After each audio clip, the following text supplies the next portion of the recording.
2월 3일 금요일 새벽기도 설교를 하나님께 올려드리겠습니다.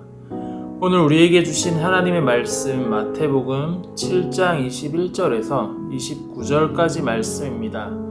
제가 봉독하겠습니다. 나더러 주여 주여 하는 자마다 다 천국에 들어갈 것이 아니요 다만 하늘에 계신 내 아버지의 뜻대로 행하는 자라야 들어가리라. 그날에 많은 사람이 나더러 이르되 주여 주여 우리가 주의 이름으로 선지자 노릇을 하며 주의 이름으로 귀신을 쫓아내며 주의 이름으로 많은 권능을 행하지 아니하였나이까 하리니 그때 내가 그들에게 밝히 말하되 내가 너희를 도무지 알지 못하니 불법을 행하는 자들아 내게서 떠나가라 하리라. 그러므로 누구든지 나의 이 말을 듣고 행하는 자는 그 집을 반석 위에 지은 지혜로운 사람 같으니 비가 내리고 창수가 나고 바람이 불어 그 집에 부딪히되 무너지지 아니하나니 이는 주추를 반석 위에 놓은 까닭이요 나의 이 말을 듣고 행하지 아니하는 자는 그 집을 모래 위에 지은 어리석은 사람 같으리니 비가 내리고 창수가 나고 바람이 불어 그 집에 부딪힘에 무너져 그 무너짐이 심하니라. 예수께서 이 말씀을 마치심에 무리들이 그의 가르치심에 놀라니 이는 그 가르치시는 것이 권위 있는 자와 같고 그들의 서기관들과 같지 아니함일러라.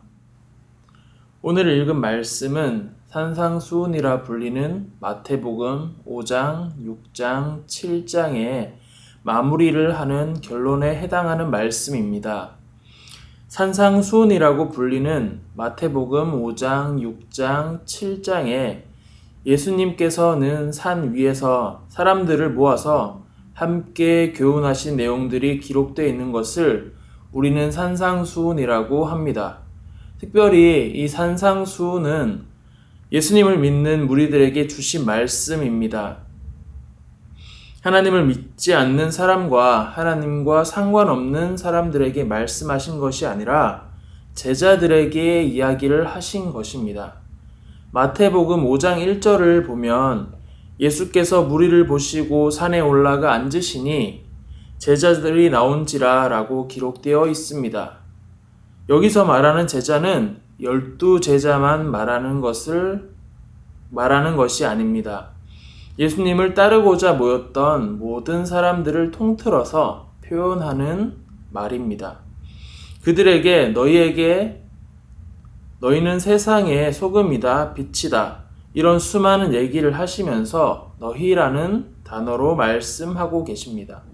이것은 하나님을 믿는 모든 사람들을 주님을 따르고자 하는 모든 사람들을 부르는 하나님의 명칭인 것입니다. 오늘 읽은 말씀에도 비가 내리고 창수가 나고 바람이 분다라는 표현이 나와 있습니다. 마태복음 7장 22절을 보면 그날이라는 표현을 쓰고 있는데 그날은 사람이 죽어서 심판을 받는 날, 즉 예수님이 재림하셔서 심판을 하는 날을 말하고 있습니다. 여기서 말하는 비가 내리고 창수가 나고 바람이 분다는 것은 인생에 굴곡이 있다 이런 뜻을 설명하는 말이 아니라 심판이 있는 날 예수님이 이 땅 가운데 오셔서 이 땅에 우리의 모든 한 일을 심판할 때에 예수님이 재림하셔서 심판주로 오셔서 우리가 한 모든 것을 평가하는 날, 그 날을 이야기하고 있습니다. 그래서 하나님이 심판하시는 그 날에 어떤 일이 벌어질 것인지를 전제로 깔고 있고 거기에 기초가 무엇인지에 따라서 대한 그 설명을 하고 있는 것이 오늘 본문의 말씀입니다. 내가 기초가 조금 튼튼하면 인생의 굴곡에서 일어날 수 있다. 이런 말씀이 담겨 있기보다 내가 최후에 하나님 앞에 섰을 때 하나님이 내 삶 전체를 평가할 때에 어떻게 평가를 받느냐에 대한 설명이 이 본문의 말씀입니다. 예수님은 건축이라는 비유로 말씀을 하고 계십니다. 예수님의 직업은 목수이셨고 직업적으로 무언가를 만드는 일을 하셨기 때문에 이 세운다라는 비유, 즉 건축이라는 이 비유가 예수님에게 이 비유는 굉장히 쉬운 비유였을 것이고 명확한 이해로 비유를 설명하신 것 같습니다. 우리는 건축을 잘 모르지만 우리의 기본적인 지식을 가지고도 이해할 수 있을 만큼 예수님은 이 건축이라는 것으로 우리의 신앙과 삶을 잘 설명하고 있습니다. 우리는 모두 집을 짓는 사람들입니다. 우리는 삶을 건축하는 사람들이기 때문입니다. 유다서의 20절에 보면 거룩한 믿음 위에 자신을 세우며, 즉 우리는 믿음으로 자신의 삶을 건축하고 지어가고 있습니다. 어떤 집처럼 내 삶을 만들어가고 있습니다. 나이가 먹으면 먹을수록 내 집은 더 완성되어 가고 있고 내가 지은 집에 대한 평가와 내가 지은 집을 늘리고 혹은 또 그 집으로 인해서 어려워하는 삶을 살고 있는 것이 우리의 인생입니다.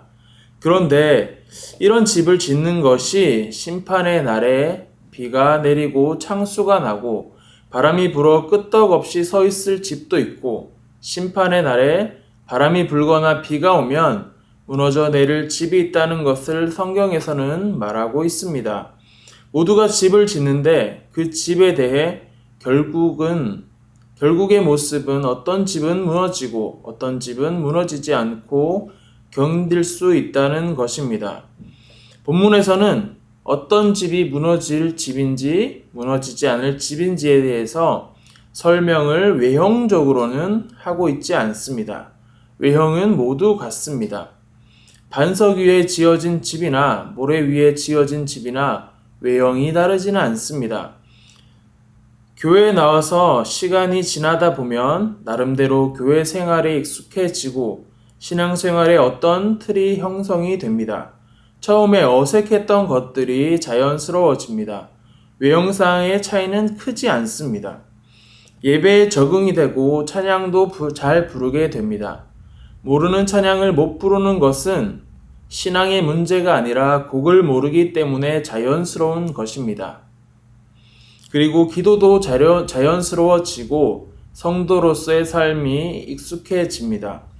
신앙생활이라고 하는 것에 익숙해 가는 것만큼 믿음의 본질이 함께 자라는 사람이 있는가 하면 내용은 자라지 않은 채 모양, 형태만이 완벽해지는 사람이 실제로 존재하기 때문에 이 외형에 대한 고민은 해볼 필요가 있습니다. 일반적인 사람들에게 10,000명 모이는 교회가 있고 100명 모이는 교회가 있는데 이 둘 중 어떤 교회가 성공한 교회냐고 물어보면 대부분의 사람들은 10,000명 모이는 교회라고 이야기를 할 것입니다. 그러나 우리 주님께서는 10,000명이냐 100명이냐 10명이냐에 관심이 있기보다 오늘 본문의 관점으로 보면 모래 위에 세워진 집 100채보다 반석에 세워진 집 한 채를 더 귀하게 여기신다는 하나님의 관점이 나타나 있습니다.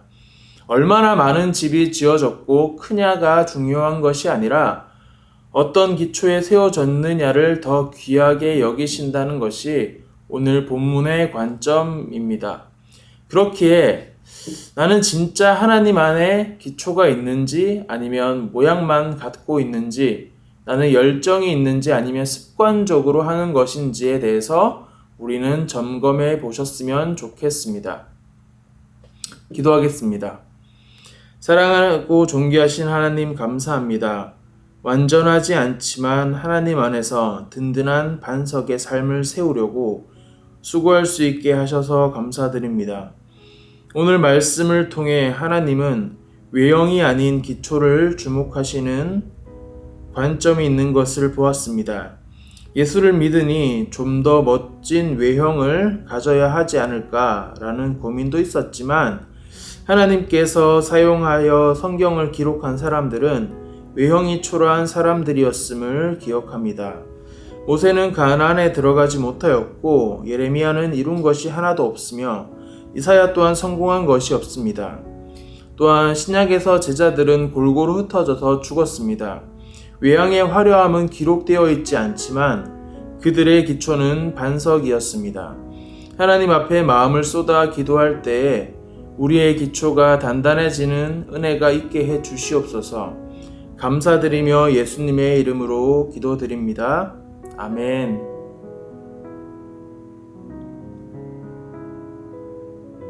오늘 주신 말씀을 가지고 개인과 교회 공동체를 위해 두 가지 기도 제목을 가지고 기도드리겠습니다. 남들이 말하는 효과적이며 유익하다고 모래 위에 집을 짓는 실수를 하지 않고 반석 위에 나를 짓는 법을 배워서 지혜를 허락해 주시옵소서. 기쁨이 되는 교회에 모이는 모든 분들이 든든한 기초 위에서 허물어지지 않는 하나님의 것을 드러낼 수 있는 삶을 만들어갈 수 있도록 은혜를 허락해 주시옵소서. 이를 위하여 함께 기도하며 나아가겠습니다.